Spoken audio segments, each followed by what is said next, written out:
Hoje eu converso com um convidado com uma história surpreendente. Ele é graduado em Direito pela USP, foi professor voluntário do cursinho oferecido pela faculdade e desde então ficou encantado pelo poder da educação. Ele construiu sua carreira no mercado financeiro, teve a oportunidade de empreender com a Dental Kramer, um e-commerce dedicado ao setor de odontologia, e foi vendido posteriormente para uma multinacional. Mas o que ele não imaginava é que sua paixão antiga seria hoje o seu maior propósito de vida. Ele lançou um novo modelo de negócio com o propósito de transformar a educação no país, o Alicerce, uma startup que oferece complemento ao ensino básico para mais de 13 mil alunos em mais de 160 unidades pelo Brasil. Paulo Batista, que demais ter você aqui no Lugar de Potência. Eu que agradeço o convite, é uma alegria estar aqui. Muito bom. E Paulo, você tem uma história muito diversa, né? Essa escolha no curso de Direito, naquele momento, como é que aconteceu? Ele era uma convicção que você tinha naquele momento ou já era uma dúvida de alguém inquieto com tantas opções? Olha, chicote de mãe é a resposta correta, viu? Eu queria fazer já economia, administração olha, recado de mãe a gente segue. Melhor coisa foi ter feito direito, Ricardo, porque você aprende... O Brasil é um país do direito, né? Você aprende como é que funciona o sistema. E a grande verdade é que eu sempre mirei negócios, eu sempre mirei finanças, né? Sempre é uma vontade minha. E esse conhecimento de negócios e finanças, ele é um conhecimento prático que você adquire. Eu hoje, assim, para os meus filhos, a minha recomendação vai ser direito ou engenharia, que são as carreiras que realmente dão uma base que você não consegue aprender na prática, né? É difícil aprender direito na vida. Dá para aprender negócios na vida, fazendo cursos rápidos, cursos leves, né? Eu até acho que a melhor maneira de você aprender é com conteúdo, como o seu conteúdo, que eu acho o máximo, inclusive, muito mais do que numa faculdade, né? Então agora eu quero explorar esse ponto. Acho que você deu um gancho aqui muito legal. O que o curso de Direito prepara para o mercado financeiro? E o que você tem que aprender depois na prática, na raça ali, que efetivamente te falta, que a faculdade não te traz? Olha, o direito te dá o norte de como funciona o sistema. Você entende, né? Se você fosse aplicar isso à engenharia de software, você entende a raiz de como os sistemas funcionam, né? No direito é a mesma coisa. Todo sistema jurídico ele tem uma lógica, ele tem princípios, ele tem uma arquitetura, né? Na faculdade, em 5 anos, você tem tempo de entender cada pedacinho, a história disso, como isso funciona. Então ele te dá uma base de entendimento do funcionamento jurídico, não só do Brasil, como de qualquer país, que é fundamental nos negócios, né? Porque você entender como funciona ou como deveria funcionar a lei e o judiciário te dá uma liberdade e um entendimento dos mecanismos muito útil para os negócios, né? E quando você analisa o seu perfil, qual que era seu diferencial naquela época no mercado financeiro e o que não era natural para você, que você tinha que ralar muito para estar ali com aquele time ali que sempre buscava alta performance? Excelente pergunta. Meu primeiro emprego em negócios foi no Itaú BBA, foi a casa que me deu essa oportunidade, né? E eu lembro que o analista que teve que me treinar lá, quando ele descobriu que eu não sabia fazer 1+1 no Excel no meu primeiro dia de trabalho, ele quase entrou em parafuso. Infartou, né? Ali. O que é esse cara aqui comigo? Mas eu acho que as dificuldades e os desafios fazem os vencedores, né? E eu usei esse gap, né, esse desafio, para falar, nossa, eu preciso estudar isso. E eu comecei a estudar sozinho, fiz curso de Excel, comecei a estudar contabilidade, que eu não sabia nada de contabilidade. Depois de 6 meses, eu estava dando aula disso dentro do Itaú. Eu sabia mais que ela era formada na GV, que até tinha estudado na faculdade, mas não lembrava. Então, eu acho que, para a carreira, né, assim, você sempre vai ter fortalezas e fraquezas e desafios. Se no começo da carreira você mapeia bem os seus desafios, quando você tem tempo e energia para se transformar, né? E você aplicar isso, usar o desafio, o gap, como uma energia para transformação, isso é muito bom. Então, eu acho que o meu diferencial foi saber pouco dessas coisas, porque isso me fez estudar. No momento em que eu já estava aplicando aquilo. Porque quando você estuda algo aplicando aquilo, é aí que você aprende, né? De verdade. E você teve a oportunidade de empreender logo depois do mercado financeiro, e um ponto que eu quero explorar, em que momento você começou a identificar que talvez o mercado financeiro ele não seria suficiente para saciar, seja curiosidade, ambição, interesses, como que foi esse processo? muita sorte envolvida. Essa é a dura realidade. Eu poderia aqui contar uma história bonita de que foi premeditado, mas foi sorte, né? E isso é uma coisa que eu acredito muito. Tem um livro que chama Good to Great, eu sempre gosto de citar. Os caras de Harvard fizeram uma pesquisa monumental. E ele falou: a única coisa que a gente conseguiu entender que todos os CEOs falam é que eles tiveram sorte. Então, de fato, talvez exista um elemento de sorte ou de Deus, aí cada um acredita numa coisa, né? Que guia a gente e faz a gente chegar aonde a gente pode chegar.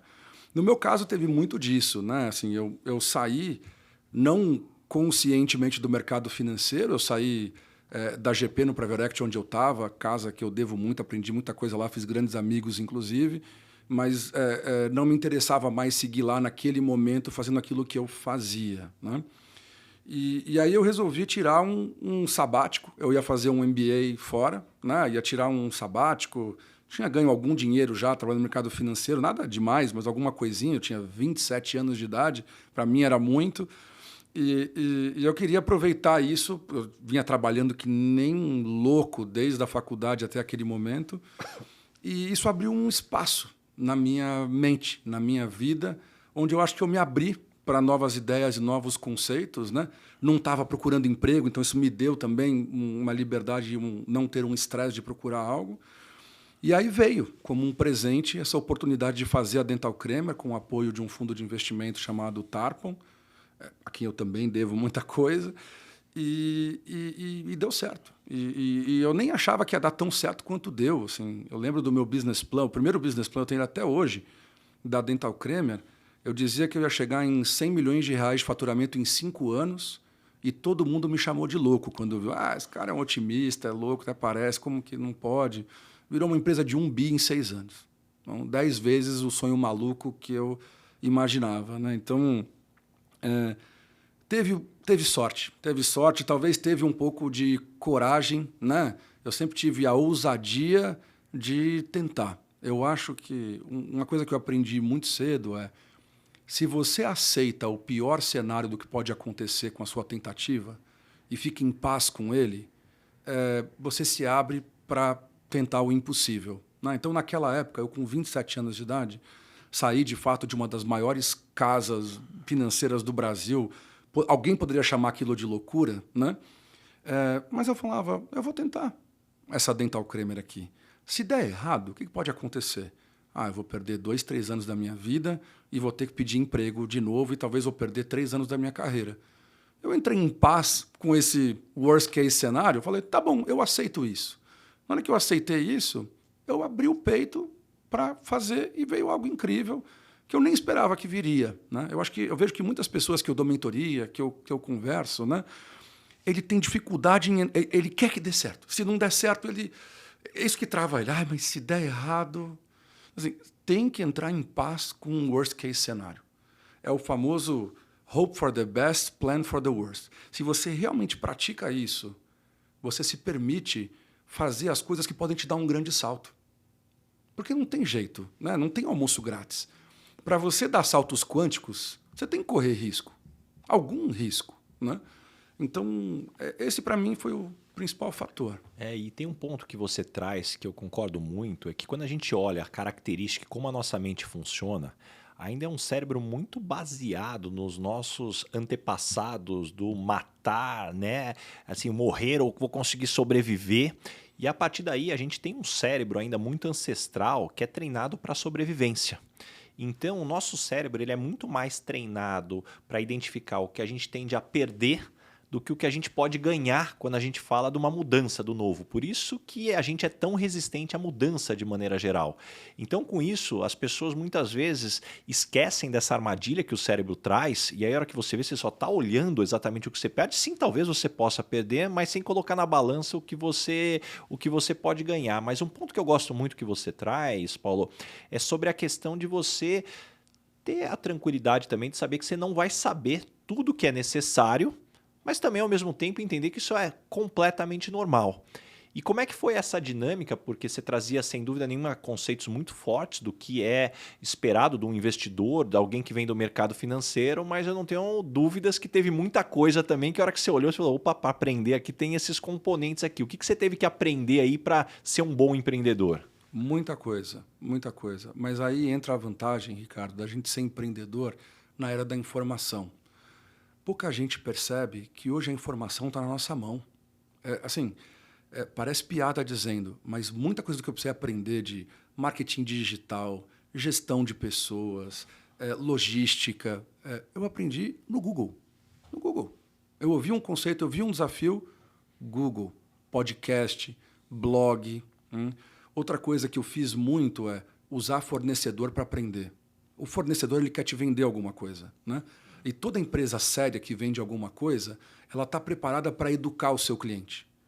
Então, quando você começa a usar a força de uma cadeia de fornecedores para te educar, você ganha muita coisa. Porque o objetivo de toda máquina de vendas é educar seus clientes para que ele compre um produto e pegar os melhores cases de sucesso e usar você para vender. Eu fiz isso com Facebook, com Salesforce, até com Google.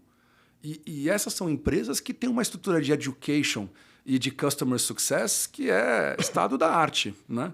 E aí você aprende com eles. Tem muita gente que fica travado, vai pagar dezenas de milhares de dólares num curso de marketing digital, quando você poderia aprender isso com um fornecedor. E o cara vai te ensinar aquilo de graça. E ele vai te ensinar isso à medida que você está usando. Não você tem que fazer um curso para terminar o curso e depois, tá bom, agora por onde eu começo? Né? Então, isso foi um pouco do que eu fiz. E tua história, Paulo, eu acho que é uma história que inspira muitos empreendedores brasileiros que não só construiu uma empresa que chega relativamente rápido a um patamar como esse que você trouxe de 1 bi, mas principalmente de entrar no radar do investidor estrangeiro. E aí, unindo talvez a tua experiência como empreendedor e alguém que vem do mercado financeiro, o que uma pessoa que talvez almeja chegar aí nesse radar aí deve ter em mente aí para realmente talvez falar assim, puxa, um investidor estrangeiro é algo que está no meu radar? Olha, eu acho que primeiro, assim, né, para você construir algo de relevância, você tem que resolver uma dor, alguma dor. No caso da Dental Kramer, a gente resolveu a dor que os dentistas não conseguiam comprar o que eles precisavam de forma fácil e eficiente no Brasil. Isso era algo... Você conversava com qualquer dentista antes da Dental Kramer, é uma dificuldade, eu não consigo. Então, aonde tem uma grande dor, existe espaço para uma grande solução. Às vezes eu vejo muito empreendedor não tendo sucesso, porque ao invés de mapear muito bem uma dor e o tamanho dessa dor, ele quer replicar algo que alguém já fez que deu certo. E isso é um erro comum, né? Isso até tem muito investidor que dá esse guidance. Não, copia algo que já deu certo. Copycat, né? Traz dos Estados Unidos. Porque aparentemente tem menos risco. E é o que você falou, né? Pirâmide de Maslow. Não, tem menos risco. Né? Mas não é... Se você olha quem deu certo, ninguém nunca deu muito certo simplesmente copiando algo que já foi feito. Existe muito de você copiar algo que deu certo lá fora, você traz a referência, ver que a dor existe no Brasil e replicar para cá a solução. Eu fiz isso na Dental Kramer e fiz isso no Alicerce também, sem dúvida. Mas você tem que ter certeza que, de fato, existe uma dor, que essa dor é grande, que você consegue resolver essa dor e que você consegue gerar experiências positivas, eu chamo de fator felicidade, a partir da cura dessa dor. É assim que você constrói grandes negócios. E essa checagem é importante para todo mundo que está começando. Com relação ao investidor internacional... Acho que essa é outra coisa que a gente tem um privilégio muito grande na nossa geração, né, Ricardo? Eu acho que há 30 anos atrás, o mercado internacional de capitais não olhava para o Brasil, né?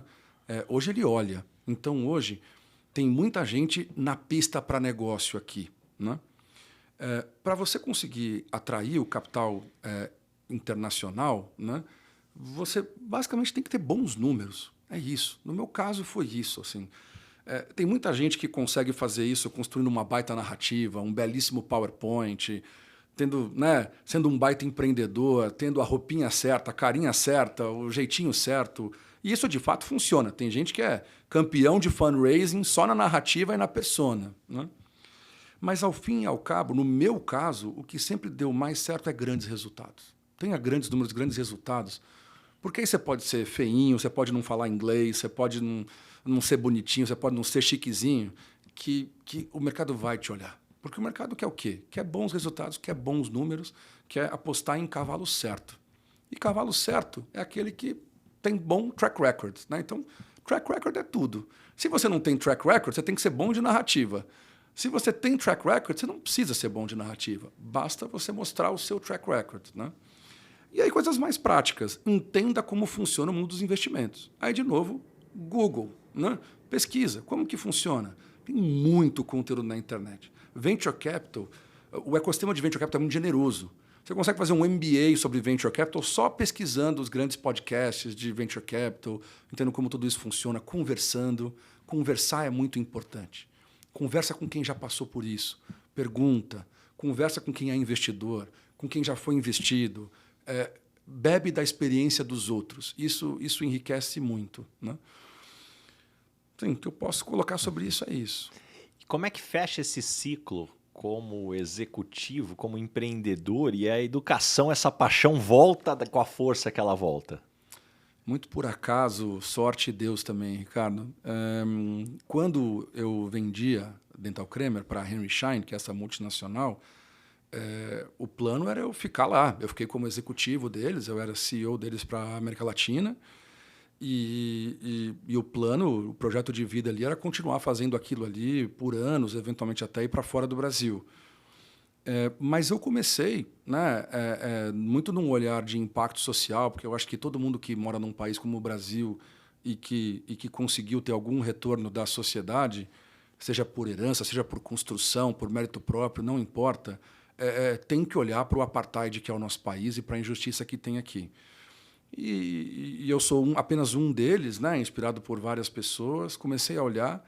Eu tinha essa conexão com a educação, né, como você citou, eu tive essa oportunidade de conhecer esse problema quando eu era bem jovem. Então, para mim, eu sempre tive muito claro que se a gente não resolver o problema da educação no Brasil, não adianta resolver nada, não adianta resolver a política, não adianta resolver a questão ambiental, porque tudo isso depende de pessoas minimamente educadas para poderem participar daquilo, serem cidadãos plenos, né? E essa não é a realidade brasileira.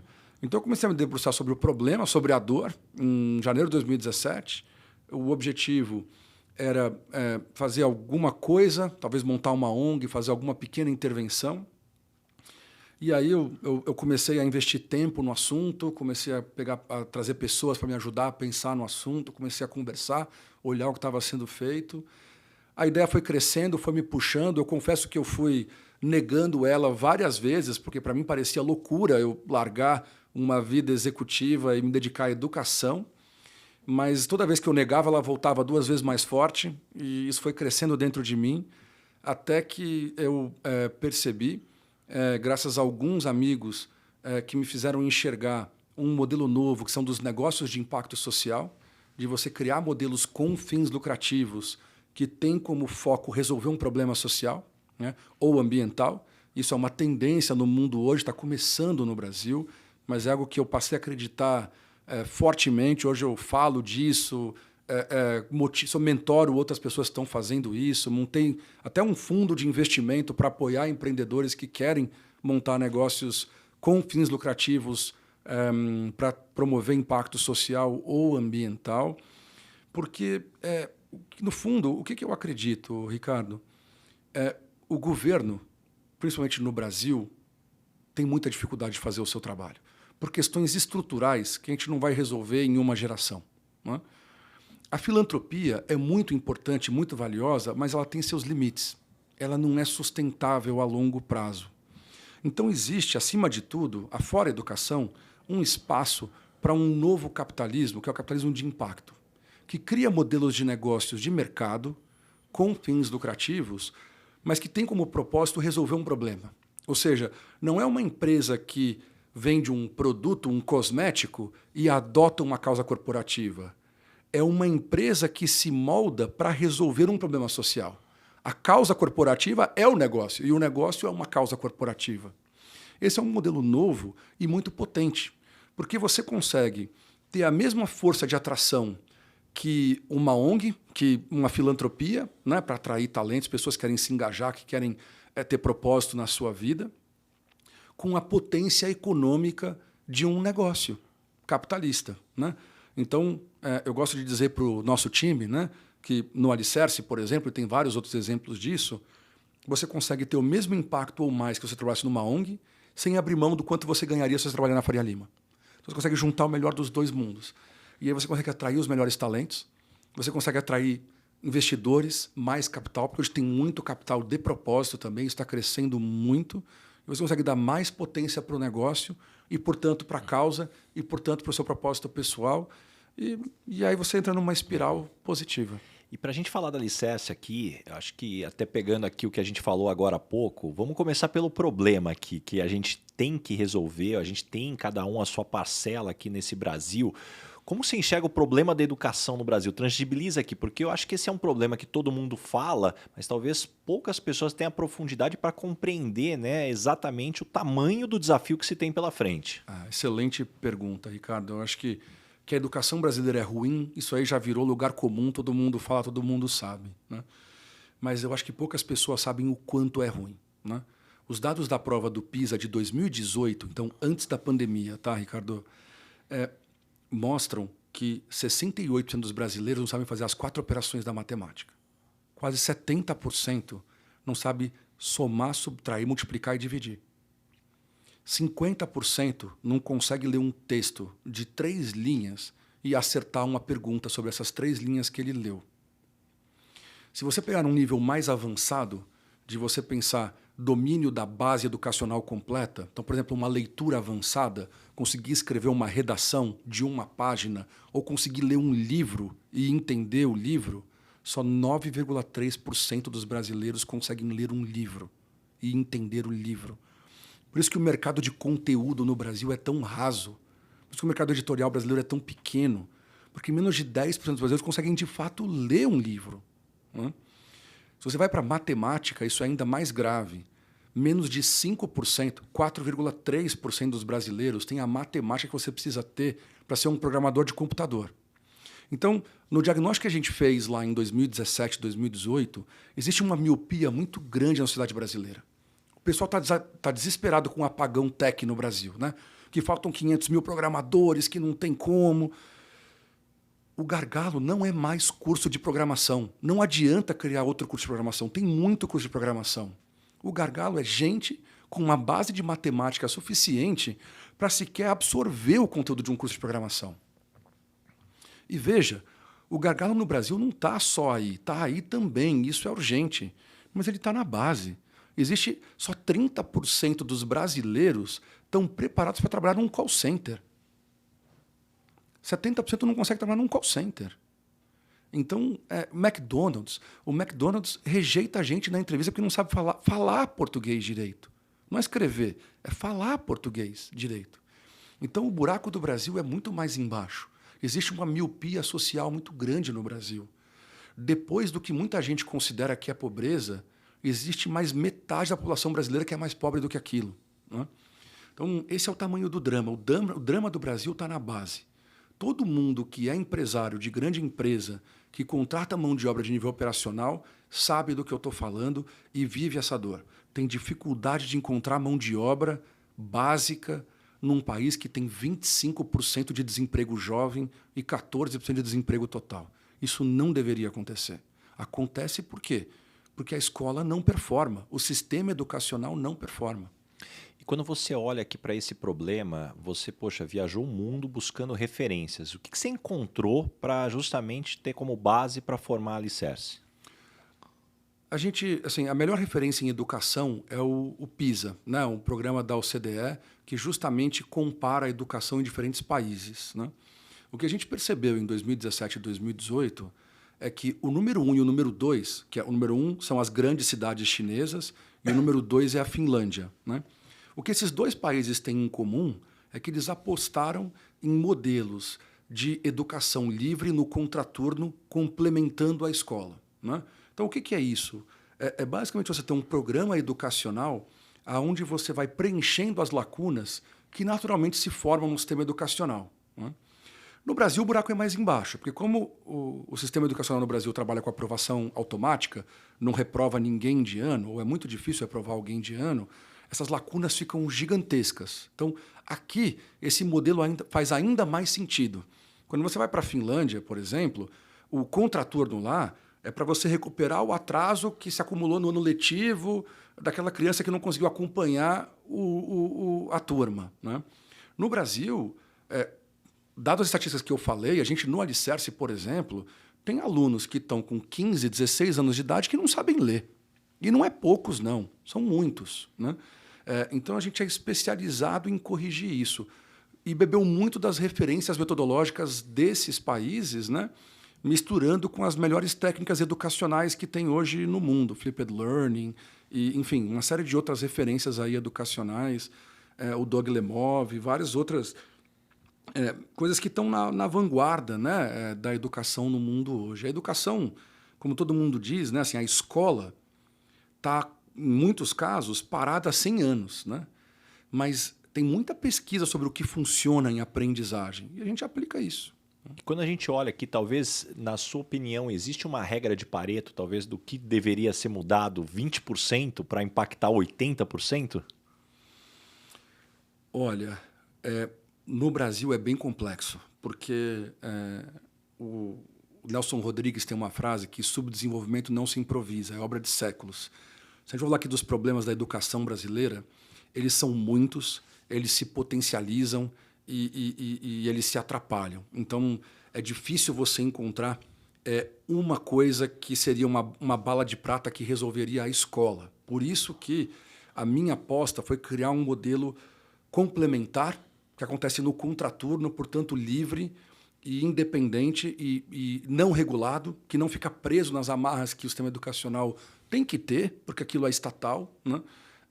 E consegue ter potência e eficiência, né? Mas, assim, para não deixar sem resposta, uma coisa é foco em aprendizagem. Vamos começar a ser honesto com a gente mesmo. Aprendeu ou não aprendeu? Porque o que interessa é aprender. Não interessa se assistiu a aula, não assistiu a aula, se foi, se não foi. Tem que aprender, né? Eu acho que uma falha clássica do sistema educacional é relativizar o impacto que a lacuna tem numa criança, né?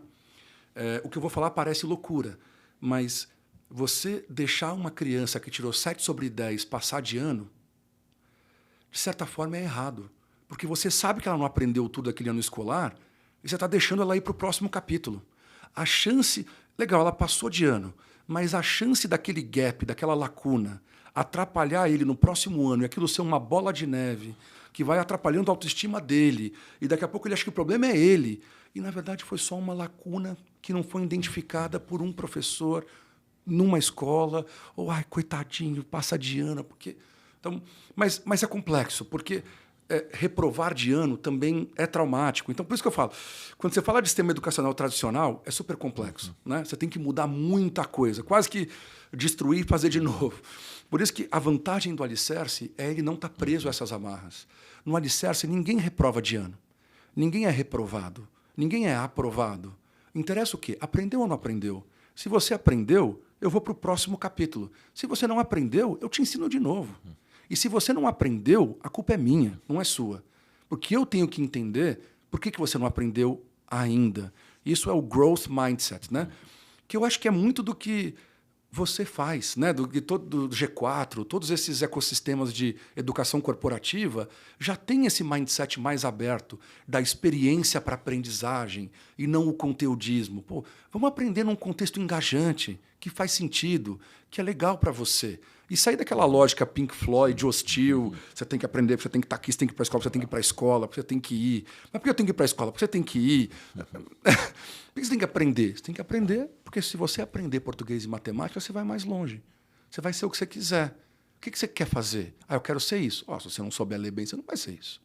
Você tem que aprender. E eu adoro a forma como você traz, Paulo, que aí é uma provocação para todo mundo que está nos escutando aqui, que muita gente vai entender com essa estatística que eu vou trazer aqui, que hoje no Brasil a gente vive um país onde menos de 5% da população fala inglês fluente, só que nós somos um dos países com a maior oferta de curso de inglês por habitante. Então, difícil ter um país com tanta gente fazendo curso de inglês, só que só 5% das pessoas falam. Então, poxa, tem gente fazendo curso de inglês há 4, 5 anos e não fala inglês. Espera aí, como é que a gente está tratando o aprendizado? Eu quero juntar tudo isso que a gente falou, que você foi dando alguns spoilers, agora para explorar justamente a criação da Alicerce e como ela está estruturada hoje. Eu queria que você comentasse um pouquinho, puxa, como que o projeto nasceu? Você já comentou aqui da concepção, das ideias, mas como que ele vem aqui, como é que ele está estruturado? Legal. O problema é gigante, né? Como a gente falou, ele impacta 90% dos brasileiros e de todas as idades, porque esse problema de não ter aprendido a base educacional, ele está em todas as faixas etárias, do jovem de hoje em dia ao senhor aposentado pelo INSS que quer aprender a lei antes de, né, ir dessa para melhor. A gente começou apostando muito num canal B2C, né, para atender aquela mãe trabalhadora que não tinha onde deixar o seu filho no contraturno escolar e o filho ter um futuro melhor, enquanto ela também tem mais tempo para produzir renda e ter um futuro melhor. Isso deu muito certo. A gente hoje tem 1.500 alunos no B2C. Mas quando a gente começou a entrar no B2B, né, abordar as empresas, para dialogar com as empresas sobre esse problema social e sobre esse gargalo de mão de obra, principalmente, a conexão foi muito forte. A gente começou a conversar com os RHs, nós falamos, nossa, eu tenho esse problema aqui dentro. As minhas lideranças que eu quero promover internamente não têm domínio de português, não sabem escrever um e-mail direito. Eu não consigo encontrar gente para ser vendedor que tem uma boa base em matemática. Isso atrapalha ele no dia a dia dele. O meu call center não sabe escrever com o meu cliente no chat. Então, essa dor está dentro das empresas disseminada. E aí a gente começou a desenvolver projetos com empresas. Na hora que a gente começou a desenvolver projetos com empresas, que aí pagam para beneficiar outras pessoas, seja o seu colaborador daquele curso gratuito, seja o filho do colaborador, seja crianças de uma comunidade, seja colocar a gente num funil de recrutamento, ou seja, eu seleciono pessoas, eu desenvolvo a base de português e matemática dessas pessoas, eu posso trazer algum conteúdo específico sobre a sua marca, sobre o ofício que essa pessoa vai se candidatar para. Eu ainda uso a possibilidade de um emprego como um fator atrativo para esse curso. Ao final desse curso de 4 meses, eu te entrego uma pessoa que você não encontra no mercado. E aí, isso cresceu que nem fogo em pólvora. Hoje, 90% da nossa receita é em projetos com grandes empresas. Claro que todo esse vento do ESG, que eu acho que é muito positivo, tem ajudado muito a gente também, porque as empresas estão procurando ter mais impacto no que elas fazem, ter mais impacto ao contratar, fazer um marketing de impacto social, se posicionar, marca empregadora, mostrar para dentro da empresa e para seus clientes como ela também tem um impacto positivo e não está só pensando em lucro, lucro, lucro. Então, isso tem sido um vento muito favorável. Hoje esse é o nosso grande foco. Hoje o nosso grande foco é desenvolver projetos com empresas e empresários que querem melhorar o seu ecossistema e, com isso, também melhorar os seus resultados. Esse é o nosso grande posicionamento hoje. A gente faz projetos que são muito eficientes em termos de custo. É um custo muito baixo, R$200 por mês por colaborador. Em 4 ou 6 meses, a gente tem resultados extraordinários. A aprendizagem com a gente é muito rápida. Os alunos recuperam 1 ano de conteúdo escolar equivalente a cada 2 meses. Então, assim, num projeto de 6 meses, 3 ciclos de 2 meses, esse aluno pode recuperar, às vezes, a defasagem de 4 anos de escola, 3 anos de escola e fechar esse gap que ele tem de leitura, de matemática, que atrapalha ele no dia a dia dele. E a gente faz tudo muito aplicado no dia a dia específico da pessoa, para resolver um objetivo de vida dele, do adulto, no caso, né, quando a gente faz para adulto. Então, hoje o modelo de negócio está muito focado nisso, né? Crescer nesse B2B. Pô, achando fantástico aqui a forma como você está trazendo, porque eu estou vendo aqui muitos problemas sendo resolvidos. A empresa, claramente, ela pode resolver o impacto que ela quer causar na sociedade, naquele ambiente que ela está inserida, ela pode resolver um problema dos funcionários que eventualmente têm um déficit na educação, e isso está sendo um desafio ali para aquela pessoa na empresa, até para que ela tenha performance. E você também tem um modelo para envolver as pessoas da empresa que querem atuar dentro desse projeto social. É isso? Estou entendendo correto? É exato, você entendeu perfeitamente. Eu vou dar um exemplo, né, que eu vou pedir licença para citar aqui porque merece. Grupo Martins, né? O seu Alaor Martins e o Jorge Feliciano do RH, eles tiveram, né, o coração de querer zelar pelos colaboradores deles, pagaram um curso de alicerce para pessoas do nível operacional do centro de distribuição que se destacavam na atitude, na ética de trabalho, na vontade, mas que não tinham, até tinham um diploma de ensino médio, mas não tinham base educacional para ser promovido a supervisor. Ao invés de fazer rouba-monte de mão de obra e pagar R$ 500 a mais de salário para roubar o supervisor do concorrente, eles contrataram a gente pegou 40 desses colaboradores, fez um curso de 4 meses de alicerce, aplicado à logística. Essas pessoas, na sua grande maioria, se transformaram. 22 deles foram promovidos a supervisor depois de 4 meses de curso apenas. Resolveram o gargalo de supervisão que eles tinham, que era um gargalo que qualquer pessoa de logística que está escutando a gente aqui vai se identificar. Logística, o gargalo é liderança. Você até encontra mão de obra operacional, é difícil, mas encontra. Agora, supervisão, liderança, ainda mais agora cada vez mais tecnificado, que a pessoa precisa aprender a usar um sistema, é fundamental ter uma boa base educacional. Então, o Martins resolveu o seu gargalo de liderança a um custo super baixo e ainda tem uma linda história para contar. E eles não fazem muito marketing disso, mas no Conar virou um case. Foi um case no Conar, Jorge Feliciano apresentando o projeto que eles fizeram, aplaudido de pé.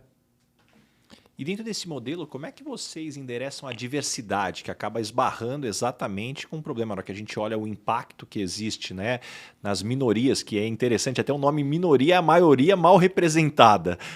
Mas como é que vocês endereçam aqui? Porque eu não tenho a menor dúvida que esses recortes aparecem. Muito bem colocado, Ricardo. Isso é uma causa que mora muito perto do coração para todos nós, né? Assim, eu acho que isso é outra coisa que o Brasil não entende muito bem, né? Assim, eu digo que o Brasil é uma África do Sul que acha que é os Estados Unidos, né? Problema com uma minoria, vamos dizer assim, pensando em pessoas que são afrodescendentes, né? Problema de uma minoria é os Estados Unidos, que tem 12% de negros e, de fato, tem um problema lá de legado de escravidão e tudo mais. O Brasil tem uma maioria, porque aqui, segundo o IBGE, são 56% de afrodescendentes e, na verdade, existem alguns especialistas que dizem que é mais para 80% em função de auto-identificação, né? Então, a gente é um país que tem, na verdade, uma maioria de pessoas impactadas por um legado histórico de escravidão, né? E o Brasil tem muita dificuldade em enfrentar de frente esse tema, né? Então, esse é um tema fundamental que eu acho que o Brasil tem que ser cada vez mais desafiado. A gente tem que fazer a nossa parte nisso aí. Eu acho que a gente já tem um carinho pelo tema, uma afeição ao tema, mas a gente tem que botar isso agora em prática, a solução. Isso tem tudo a ver com a gente, porque não tem como você querer resolver desigualdade na base, não tem como você querer resolver o problema da educação sem também atuar nas outras barreiras que o racismo estrutural traz no Brasil. Os tetos de vidro, os preconceitos, as crenças limitantes que também existem, né? E também não tem como você resolver o problema da desigualdade racial sem você corrigir a base educacional.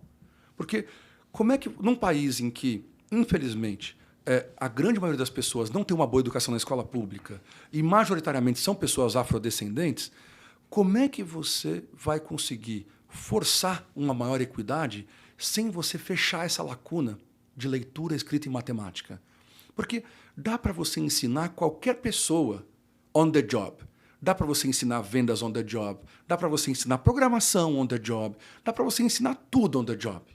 Mas leitura, escrita e matemática, uma empresa não consegue ensinar. Você precisa que a pessoa nivele essa base antes. Então, a nossa relação com a causa da equidade racial no Brasil, como se diz, eu não gosto muito desse termo, mas da equidade racial, como é dito, ela é muito óbvia, porque a gente não consegue endereçar a nossa missão sem trabalhar esse tema, e a nossa solução, o nosso produto, é fundamental para resolver o desafio da equidade racial no Brasil, né? E isso falando do tema racial, que eu acho que é um tema muito marcado no Brasil. Mas isso se aplica a todas as demais questões, né? Acho que você fala do público LGBTQIA+, esse é um público que, estatisticamente, também é muito excluído do sistema educacional. Pelo bullying, pela não aceitação das escolas. Então, estatisticamente falando, você aumentar o pool de talentos de uma minoria específica para você favorecer a estratégia de inclusão da sua empresa também é importante. Então, a gente falou no começo que, se você pensar um nível mais exigente, 90% dos brasileiros não estão no nível de base educacional para poder participar de um nível de liderança numa empresa ou uma função mais avançada. Quando você vai para qualquer recorte LGBTQIA+, PCD, essa estatística ela é igual ou pior, né? Pelos fatores de exclusão e de preconceito. Ou seja, se você tem um desafio na sua empresa de aumentar a diversidade da sua empresa e acessar mão de obra pertencente a essa minoria para trazer todo o pensamento diverso que a diversidade preconiza, selecionar pessoas que estão afastadas do mercado de trabalho, não só pelos preconceitos estruturais e tetos de vidro, mas também pela base, é uma forma de você pegar um atalho. Então a gente tem um grande case com a Atento, por exemplo, que não consegue fechar a cota de PCD, onde a gente mapeia PCDs que não conseguem participar do mercado de trabalho porque não tem uma boa base educacional, e são também 70% e 90%, como eu coloquei no começo, recupera a base educacional desses PCDs para serem contratados pela empresa. E aí você resolve esse problema de multa, cota, além da linda coisa de você incluir pessoas com deficiência no dia a dia da sua empresa, de uma forma focada e inteligente. A gente também faz isso. Você vê como é ampla a ideia. Nossa, então até para de PCD vocês fazem? Como assim? Vocês fazem tudo? Não, a gente só faz base educacional. Mas base educacional está na raiz de todos esses problemas. E Paulo, da tua experiência, todos podem aprender? Não existe uma janela que alguém ficou para trás? Porque eu acho que esse é um grande mito que a gente escuta muitas vezes. Olha, todos podem aprender. Eu diria que até eu, tá? Quando comecei o Alicerce baseado em ciência, acreditava que a gente só poderia trabalhar até os 21 anos de idade. Por quê? Porque a ciência de fato mostra que depois dos 21 anos de idade, a nossa plasticidade cerebral diminui e a gente tem uma tendência a aprender menos, né? Além disso, depois que um adulto começa a vida útil, ele entra numa rotina de trabalho que ele tem menos tempo para aprender. Eu estava errado. Eu acreditava nisso e eu estava errado, né? Desafiado pelas empresas, a gente começou a aplicar a metodologia em adultos e o nosso dado hoje é que os adultos, apesar de no Alicerce terem uma carga horária que é a metade das crianças e jovens, porque a criança e jovem no Alicerce ela pode ter até 3 horas de aula por dia. O adulto ele tem no máximo 1h30 de aula por dia de aula que ele for ter, porque ele trabalha 8 horas, às vezes mais do que isso. Então, apesar dele ter metade do tempo de aula, ele aprende 6% mais rápido do que a criança. Qual que é a minha teoria para isso? Se de fato o adulto tem menos plasticidade cerebral, que certamente é a razão, isso é um fato por causa do que os cientistas, enfim, pesquisaram, ele tem muito mais motivação para aprender. Porque o adulto, o operário brasileiro, a pessoa que quer progredir na vida e tem essa barreira da escrita, da leitura ou da matemática, ele sabe o quanto isso custa para ele. Ele sabe o quanto ele sofre e o quanto ele paga ou deixa de ganhar por causa disso. A criança e o jovem, talvez ele não percebeu ainda o impacto que isso vai ter. Então, o que o adulto talvez tenha de biologicamente a menos para aprender mais rápido, ele ganha em motivação. E talvez por isso que ele vai tão ou um pouco mais rápido que a criança e o jovem. Mas todos podem aprender. Todos podem aprender. Não existe... Todo mundo é programado para aprender. Assim como todo mundo é programado para fazer esporte. E quando você entra numa espiral positiva de atleta, você começa a ter liberação de hormônios que te fazem até se viciar naquilo, a aprendizagem funciona do mesmo jeito no nosso corpo. A gente é programado para aprender. Quando o nosso cérebro aprende alguma coisa, existe uma liberação de hormônio que te faz sentir prazer. Por isso que todo mundo que começa a entrar numa jornada de aprendizagem, eu conheço um pouco da tua história, quando você começa a ir nesses cursos, nessas mentorias, nesses seminários, que você começa a sentir esse prazer da aprendizagem, tem muita gente que vicia nisso e começa a virar rato de aprendizagem, começa a querer fazer curso, seminário, podcast, várias pessoas da audiência que devem estar viciados no seu podcast. Por quê? Porque ele aprendeu alguma coisa com você. E isso deu para ele um mecanismo hormonal de prazer. Então, todo mundo aprende, porque todo mundo tem esse mecanismo biológico de prazer pela aprendizagem. O que acontece, assim como o esporte, é que tem pessoas que estão sedentárias, que estão obesas e que tem preguiça e que tem outros mecanismos que travam elas. Mas todo mundo pode mudar e entrar numa espiral positiva de transformação. Adorei a tua analogia e trazendo esse ponto, Paulo, uma coisa que eu adoro falar contigo, pô, você é um cara que sempre vem muito fundamentado, fatos, dados, e a minha pergunta é muito assim, como que você forma a tua opinião? Porque ao mesmo tempo que hoje a gente vive num mundo onde a gente tem muito acesso, como você falou, por o YouTube, o Google, você também tem muito fake news, você tem muito conteúdo raso. Como que você faz essa curadoria? Porque, principalmente navegando por temas tão espinhosos, né? Como, poxa, tá falando de educação, você tá falando de diversidade, é muito fácil você esbarrar em algo raso que efetivamente depois pode comprometer aqui essa sua análise. Como é que você faz essa curadoria? Olha, isso é um aprendizado desses tempos do direito e talvez um pouco do mercado financeiro também, né? Você aprendeu o mecanismo básico de qual é a fonte, quem gerou aquele dado, né? Pesquisa de novo, né? Viu uma notícia, será que isso é verdade ou é fake news? Dá um Google, né? E descobre ali o que tem por trás daquilo, né? E tenta verificar. Não é difícil, né? Se você tiver esse hábito de qual é a fonte, né? Isso ajuda. Por isso que eu sempre falo a fonte, prova do PISA. Por quê? Para a pessoa poder pesquisar e falar, nossa, é verdade mesmo o que ele falou, né? E, Paulo, esse drive todo que a gente está vendo aqui nessa conversa é algo que me chama a atenção e me deixa curioso. Como é que tua voz interna fala com você? É uma voz que acalma, é uma voz que dá porrada, é uma voz que acelera, é uma voz que cobra? Como é que é você com você mesmo? Nada calma. Eu acho que eu sou aquela criança que queria falar e os adultos não deixavam, entendeu? Então, eu gosto muito de expor minhas ideias, de falar, de dialogar, de conversar. E eu gosto muito, eu gosto muito de um desses conteúdos que vieram para mim, que eu recebi por pessoas incríveis que eu fui conhecendo, né? Que é o Heart Math, né? Que no fundo é a neurocardiologia, como dizem, né? Que é você entender que o seu cérebro e o seu coração são os dois campos eletromagnéticos que você tem, né? O nosso corpo tem dois campos eletromagnéticos, o cérebro e o coração. Isso medido, né? Existe um campo eletromagnético aqui no coração e existe um campo eletromagnético aqui. Esses dois campos têm que estar em coerência. E é possível a pessoa aí de casa sentir isso. Você sente quando você está em coerência, quando você está em uníssono interno. Quando você está pensando uma coisa e falando outra, você entra em incoerência.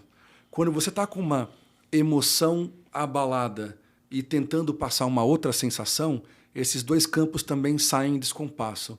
E, no fundo, as pessoas, os interlocutores sentem isso, porque a gente sente um campo do outro. A gente não sabe, mas a gente sente isso do outro.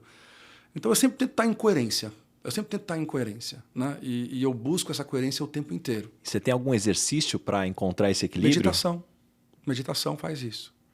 Um dos benefícios da meditação, dentre vários outros, é você encontrar essa coerência. E quem quiser, dá um Google, Heart Math, neurocardiologia, pesquisa, tem uma série de dicas ali também para você encontrar isso aí. Muito bom. Paulo, e a gente chegou agora no momento Headhunter. Qual a pergunta que você sempre faz nas entrevistas para contratar alguém para o seu time? Qual a sua história? Eu sempre peço para ela contar a história desde o dia que ela nasceu, o bairro que ela cresceu, por onde ela, a escola que ela estudou, e tento conectar isso com o momento atual da pessoa. Eu tento entender por que essa pessoa está buscando uma outra oportunidade. O que está acontecendo na vida dela? Por que ela está procurando isso aqui? Porque eu acho que muito mais do histórico da pessoa, e óbvio, as experiências que ela passou e tudo mais, isso aí você pega na história também, eu sempre entrevisto mais entendendo, peraí, será que a gente tem fit porque essa pessoa quer? Será que a gente pode oferecer o que ela quer e o que ela busca? Isso, às vezes, é muito mais importante do que outras variáveis que as pessoas perguntam. Porque se tem fit, se a pessoa vai encontrar o que ela busca na sua empresa, isso tem muito mais chance dela dar certo. E que tipo de pessoa não dá certo trabalhando com você?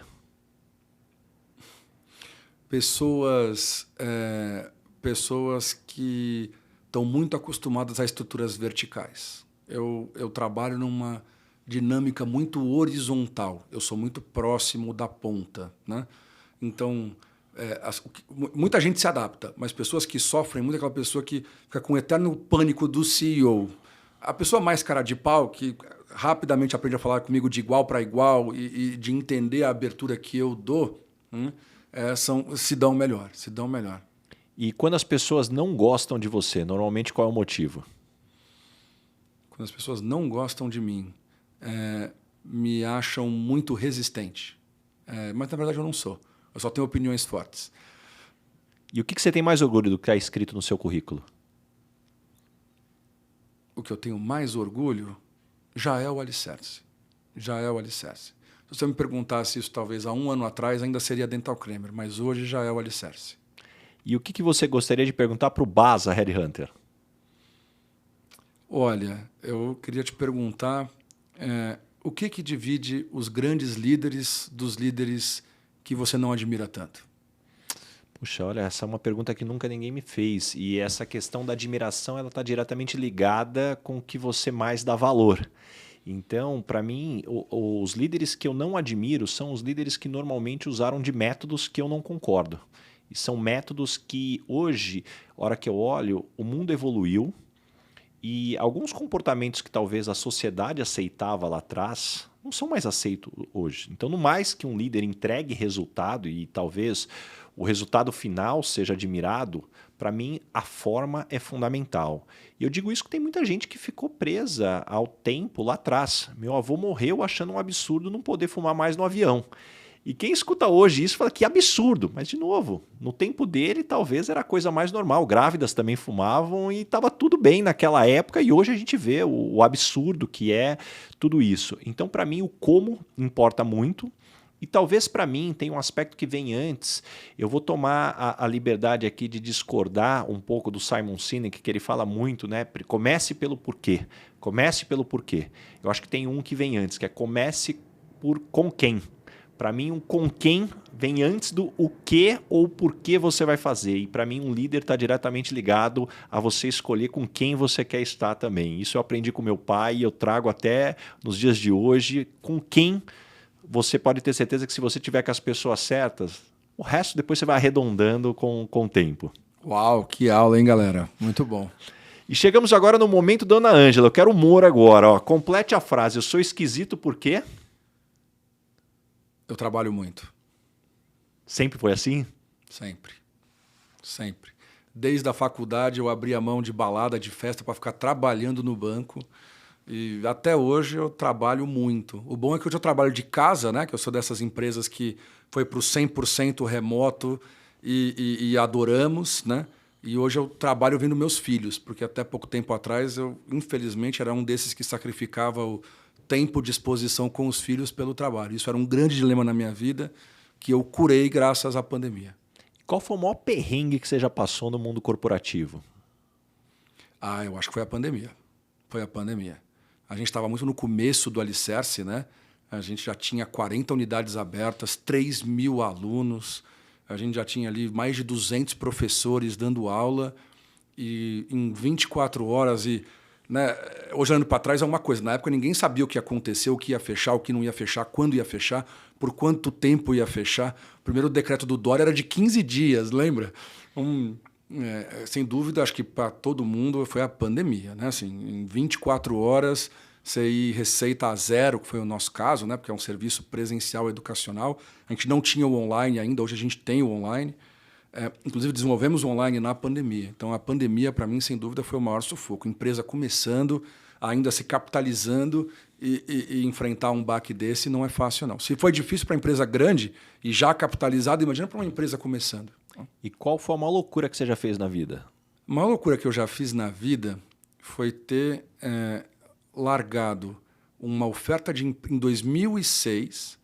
Eu larguei uma oferta de emprego para ir trabalhar na Goldman Sachs em Nova York para ganhar assim $13.000 por mês morando em Nova York aos 22 anos de idade para ir trabalhar numa startup de etanol em Goiás, no Brasil, ganhando um salário de R$6.000. E foi a loucura que deu mais certo, porque o que aconteceu? 2 anos depois, para quem lembra, teve o quê? A crise do Lehman Brothers. O que teria acontecido comigo? Eu teria sido mais um dos latinos, porque na hora que a coisa aperta, o latino vai primeiro, né? Eu teria sido um dos latinos mandado embora, teria voltado aos 24 anos desempregado, né? No meio de uma crise financeira global. E na startup, eu aprendi, eu fiz um MBA, eu fiz 3 MBAs em 2 anos trabalhando lá com as pessoas que me deram a oportunidade de ter experiências e vivências e tentar fazer coisas que ninguém da minha idade faria. Então, foi uma loucura na época. Meus chefes na Goldman me trancaram numa sala e falaram: o que você está fazendo? Você é louco? Por que você está fazendo isso?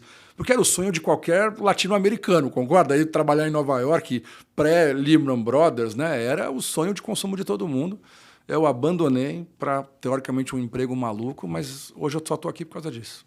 E caminhando agora para o final, o nome desse podcast é Lugar de Potência.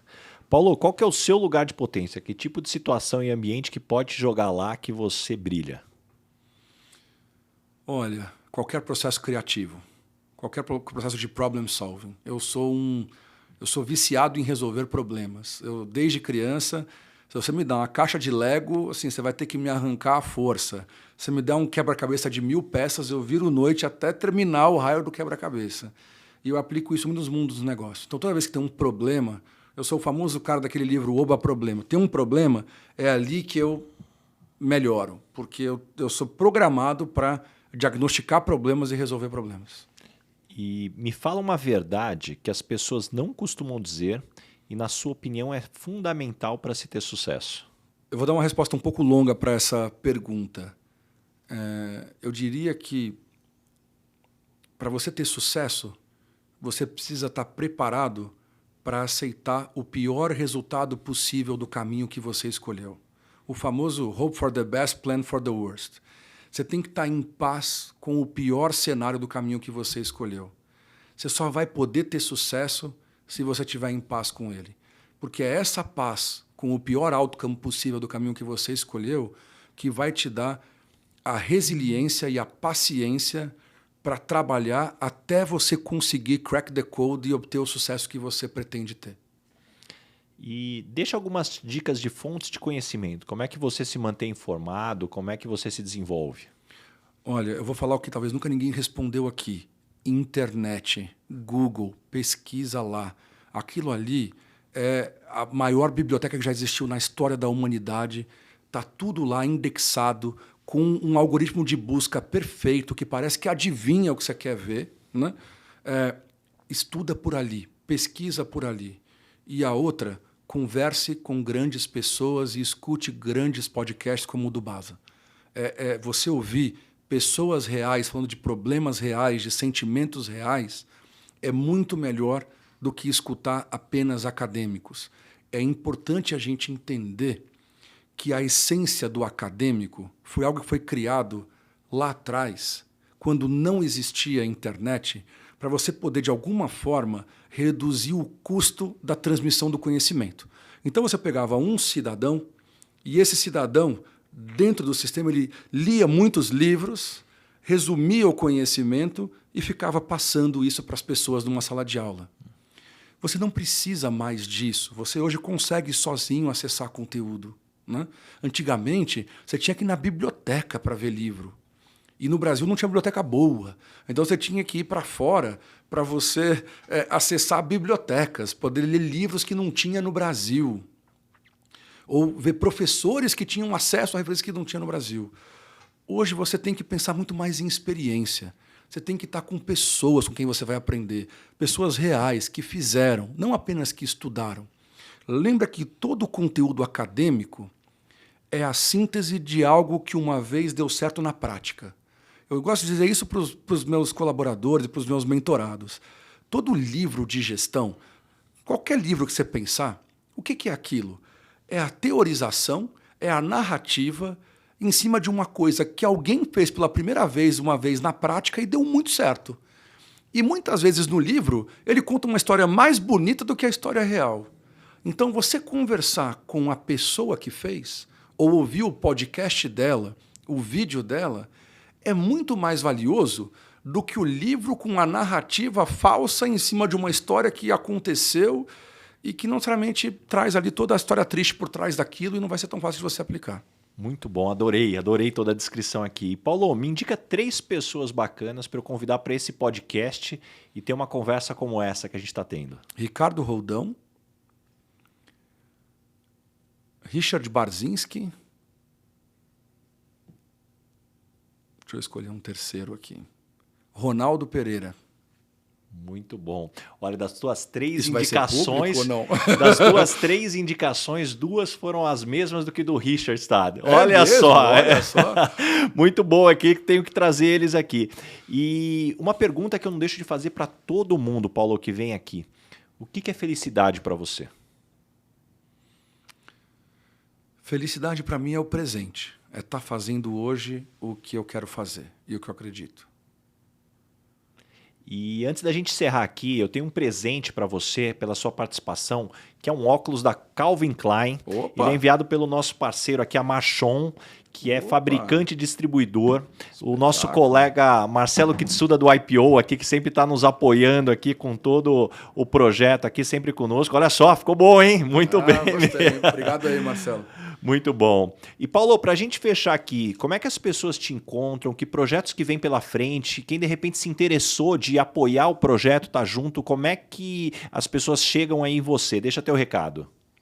Legal. Acho que principalmente aí os empresários, executivos, né, que querem conhecer um pouquinho mais sobre como podem usar o alicerce para melhorar o nível de capital humano da sua empresa, ou ajudar o alicerce a ter mais impacto social, me procura no LinkedIn, me manda um inbox lá, ou então pega meu e-mail, paulo.batista@alicerceedu.com.br, me manda um e-mail que uma hora eu chego nele e vou te responder.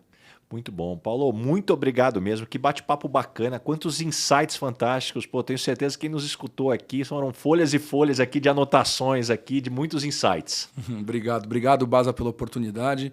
Muito bom estar aqui com você e com a sua audiência. E parabéns pelo seu trabalho. Sou seu fã, viu? Muito obrigado.